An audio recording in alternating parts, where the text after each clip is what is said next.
माझं सोलापूर न्यूज मध्ये आपल्या सगळ्यांचं स्वागत। सोलापूर शहर आयुक्तालय हद्दीमध्ये मोटरसायकल चोरीच्या गुन्ह्यासंदर्भात सातत्यपूर्ण नेहमीच आम्ही तपास करून गुन्हे वगैरे सांगतो। त्या अनुषंगाने सदर बाजार पोलीस ठाणे येथे घडलेला मोटरसायकलचा गुन्हा नोंद क्रमांक 164/26 या गुन्ह्याचा तपास करत असताना गुन्हे शाखेच्या टीम मधील ए.पी.आय. खेडकर व त्यांच्या पथकास मिळालेल्या गोपनीय माहितीच्या आधारे सराईत मोटरसायकल चोर नामे सचिन अंकुश कात्रे मूळ राहणार धाराशिव मधला आहे, सध्या राहतो अंबिकानगर बीड याच ताब्यात घेऊन कौशल्यपूर्ण व सातत्याने तपास केला असता त्याने वेगवेगळ्या जिल्ह्यामध्ये एकूण 15 मोटरसायकल चोरी केल्याचे निष्पन्न झाले। त्यामध्ये तपासादरम्यान सोलापूर शहर आयुक्तालयामधील एकूण 4 मोटरसायकलीचे गुन्हे उघडकीस आणून त्या मोटरसायकल जप्त करण्यात आले आहेत।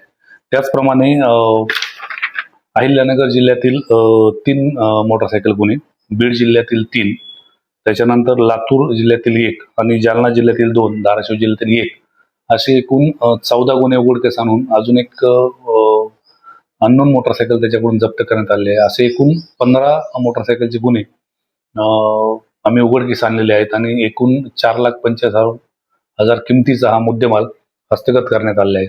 सध्या हा आरोपी न्यायालयीन कोठडीत असून संबंधित पोलीस स्टेशनला आम्ही त्याबाबत पुढील कारवाई करण्यासाठी करण्यात आलेली आहे। सदरची कारवाई माननीय पोलीस आयुक्त सोलापूर शहर CM राजकुमार, माननीय पोलीस उपायुक्त गुन्हे श्रीमती डॉक्टर अश्विनी पाटील, त्याच्यानंतर माननीय सहाय्यक पोलीस आयुक्त गुन्हे श्री राजन माने यांच्या मार्गदर्शनाखाली गुन्हे शाखेकडील ए.पी.आय. खेडकर व त्यांच्या टीमने केलेली आहे। माझं सोलापूर न्यूज या यूट्यूब चॅनलला सबस्क्राईब करा आणि बेल आयकॉन प्रेस करायला विसरू नका।